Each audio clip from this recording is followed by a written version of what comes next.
Welcome back to my channel. I'm former Major League Baseball player Jermaine Curtis, and today what we're going to be talking about is hand movement, body movement. We're going to talk about how to not get jammed. This is going to be a very in-depth and packed episode, so it's something that I would highly recommend that you pull, maybe some paper, pencil out, and take some notes. So the player that you're seeing on my screen right now, great player, catcher, has power, has quick hands, D1 player, like one of my favorite players to coach.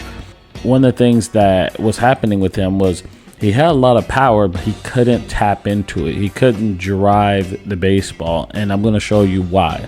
So look at right here. I'm gonna let this play in full speed, and this is the beginning of when we started. Actually, this is opening day. This is opening day, the first day when we got there and seeing him hit. So you'll see a lot of stuff going on right here.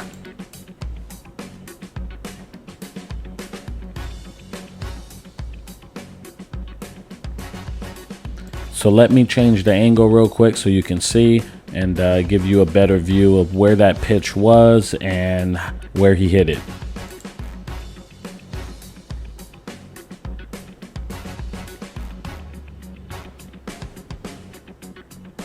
As you can see, there's a lot of movement going on, right? He's moving so much that he tends to be late. And that was the common theme with him hitting, was look how much movement's going on. So look where his hands are. All right, now look how he does a toe tap, and then his hands they're still moving the entire time. Now, I have nothing against moving your hands, but when you move too much, your hands can't get in the same place every single time, and that was the issue. His hands weren't getting to the same spot when he was loading. So when he was trying to get here, sometimes his hands would be there, sometimes they'll be in a different spot. They'll probably be a little bit higher, sometimes they were a little lower. He was always rushed because his hands were moving too much. And this was, basically the main thing we worked on. And we ditched the toe tap, because let me change this view real quick. So look, now he's doing the toe tap, right? The ball's about to come out of his hand, and now he's doing the toe tap. So usually he was late. Instead of doing the toe tap when the leg gets up right here, he was doing the toe tap when the ball was about to come out of his hand. So he was late majority of the time, and he became a slappy guy. You just slap to the right side because he couldn't get the bat head out to drive the baseball. See, when you want to drive the baseball, you always want to work where the ball hits about your front foot. This right here would be a line drive up the middle if it was about the point of contact of your front foot. If it's behind it, it's going to go to the opposite way. As you can see right here, this ball is right here. And that's the reason why he, hit this ball to the opposite field. And there'd be times where the ball was like back here and he was hitting it to the first baseman because he couldn't get the bat head out. Now, his hands were super fast. He could get the bat head out. And BP, he was hitting the ball farther than majority of our hitters. He was one of the highest bat speed, hand speed, basically on all the metrics. He was one of our, basically elite hitters. But in the game, it would never show up.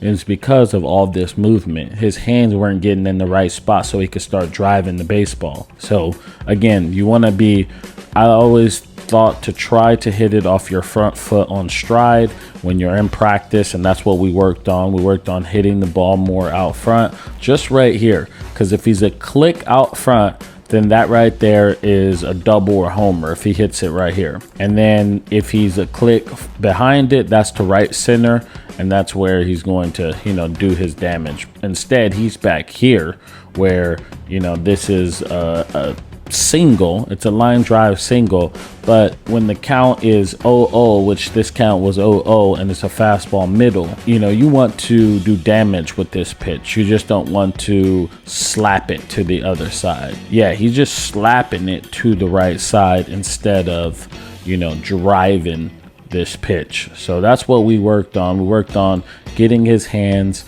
to not move as much. Now, there's nothing wrong with moving here, but see how it goes 1, 2, 3. There was 3 movements right there for him to get ready to swing. Basically, he had to be right or perfect every single time for him to be consistent. And you don't want to be in that place where you have to time the pitcher up every single at bat, and you have to be on time. If you're not on time, if you're second off, that's a ground out, that's a pop up, and he would miss. So that's what you don't want to do. You don't want to have so much movement where you can't get your hands in the right place at the right time. Again, here it is. There's nothing wrong with this right here, this movement right here. It's when he starts gathering, when he starts loading, look how much he's moving. 1, 2, 3. See how that? There's 3 movements right there. So he has to be perfect every single time. He has to be on time every single time, and he makes it very hard for himself because of those movements. Now, again, I have nothing wrong with the movement right here. This is nothing wrong. And a good person that you should look into when I'm talking about this is Nolan Arenado. Nolan Arenado, he just spazzes in the batter's box. He's moving a lot, but right before he's about to swing, it's calm before the storm. And that's what I want to get across to you guys right now, is you have to be calm before the storm. And right now he's still in the storm, even though he's getting ready to hit. Everything's moving. And then he's trying to attack the baseball. And that's going to lead you to, being inconsistent. So what did we do? Well, this is what we did, okay? We got him a little bit taller because he likes that. And we kind of had the bat on his shoulders. And this is actually 1 month later. So the first day, opening day, was June 3rd, which that was the video that you're seeing. 1 month later, this is what he looked like. And it's still a work in progress. These are things that he did over and over and over and over. And it's not like it's going to just magically just fix. Baseball is, you have to keep doing it every single day. There's a reason why this game is the way it is. You have to go out and practice every single day. You have to get that muscle memory, and you have to keep doing it. Otherwise, it just won't show up. So again, this is a work in progress, but as you can see, and I'll let this move in fast time so you can see it.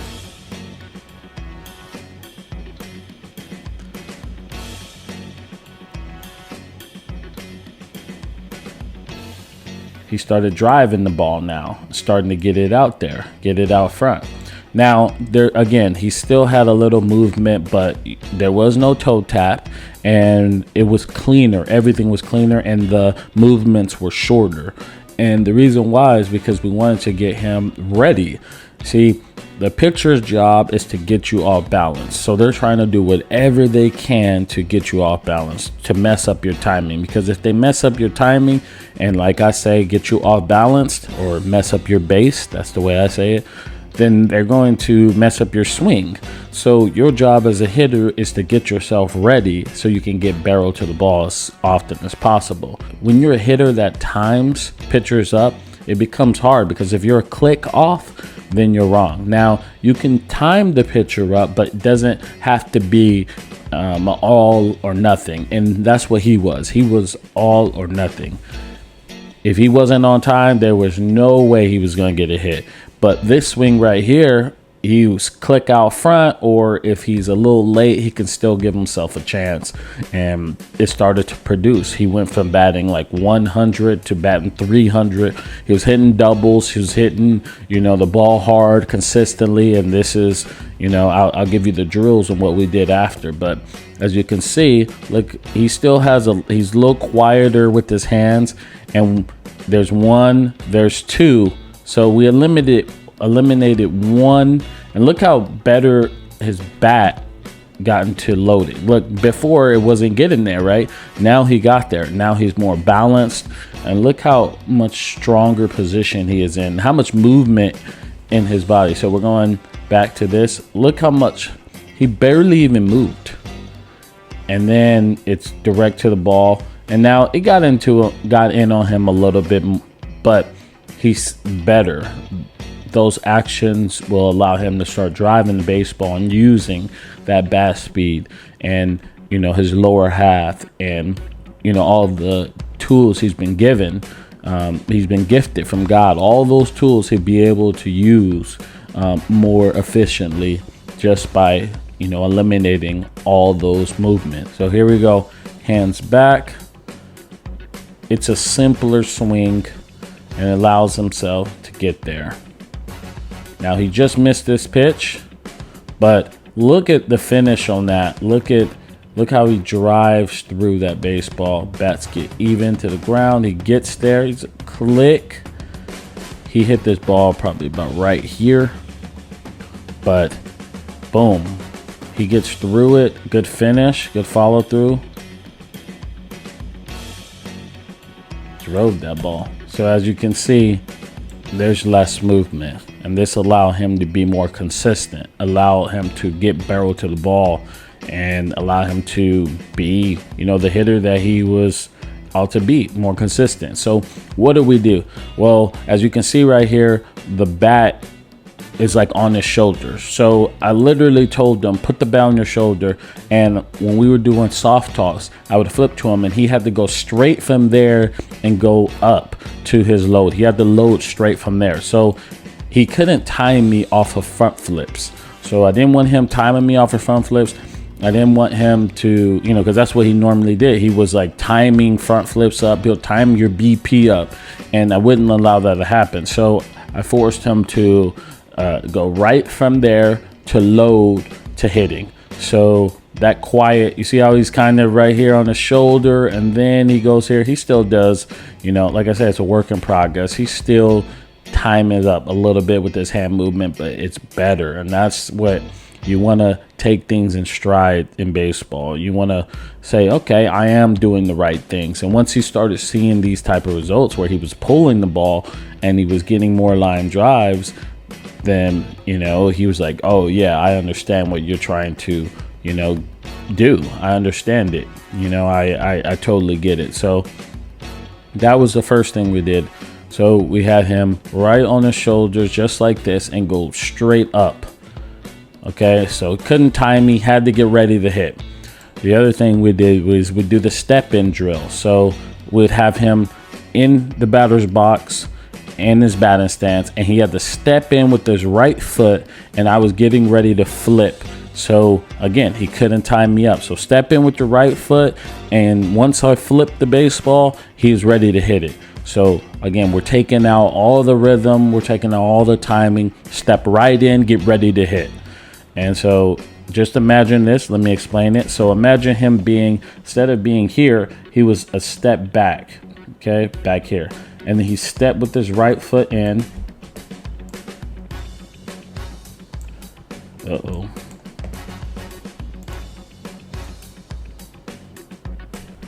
Okay, so he's right here. He steps with his right foot in, and I'm already getting ready to flip him the baseball. And so it's like, it's leg kick up, hands back, swing.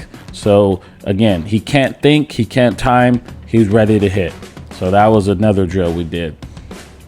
We also did where he was back here, so where the umpire is, and he stepped in with his right foot and he went in to hit.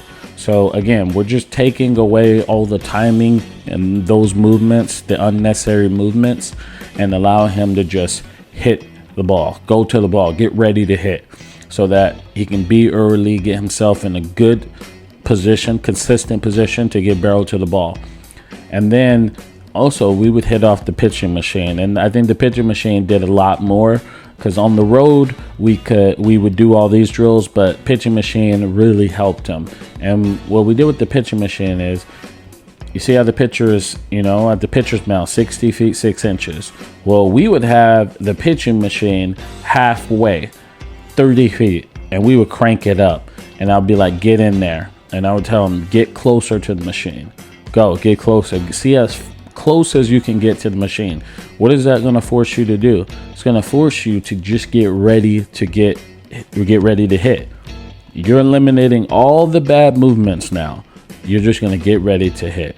And that's the key right there. Getting ready to hit. Because if you're ready, you're in a good position, you'll put barrel to the ball. You'll start being more consistent and you'll start driving the ball. Now you're not trying to time the pitcher up, and if you're a little off, which baseball's hard, where we're going to be a little off, guys are going to start moving the baseball the higher you go up.